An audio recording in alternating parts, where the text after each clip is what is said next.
Kupu tujuan dia tentu ilmu. Kupu tujuan dia minta ilmu tak ilmu agama.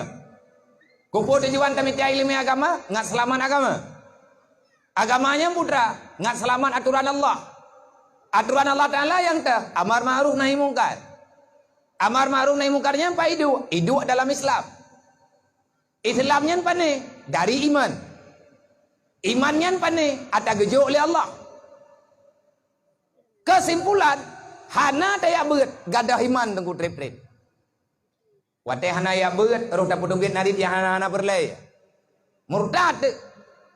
Sebab nah murtad dengan perbuatan, nah murtad dengan perkataan, nah murtad dengan keadaan. Roh mengingkar nikmat Allah. Hana taboh yum iman, hana taboh yum Islam.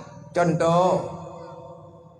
Danyo tak pegadraw di Islam, lang Quran na pegah mayakah maiman mayakah Islamku ampusikum ahlikum nara. Jaga draw jaga anak draw be'rul lanurka. Katanya ide. Bukan jika tinyo kata jaga draw te be'rul lanurka, ta jaga keluarga be'rul lanurka. Kiban jara ada jaga. Be puput dosa. Kabutoi. Tabi-tabi tak rencana be puput dosa, uro malam ta ilah daya be'rul dalam dosa. Tapi dosanya hawa ada tapi-tapi. Tapi-tapi roh puput dosa. Tapi danyot kepingin bekle tak puput dosa. Tak taubat le hurt le bad dosa, tak taubat le hurt le bad dosa. Dan bek dia khut. Nyo tiga ku taubat. Nyo ku puput ju dosa bersih bile, tiga ku taubat tiga. Nyan bek nak khut.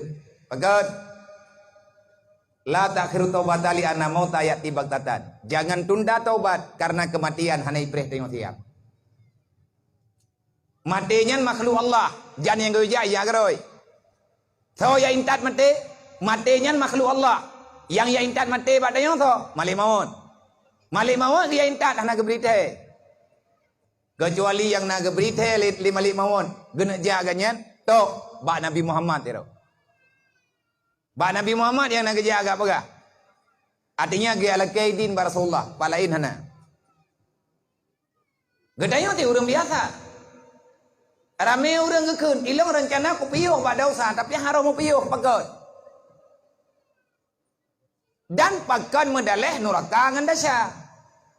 Nya menunggu. Nerakanya identik dengan buat dosa. Menyatanya tak pegah cara jaga dengan neraka bet terpubut dosa. Dan ditanya tak pegah.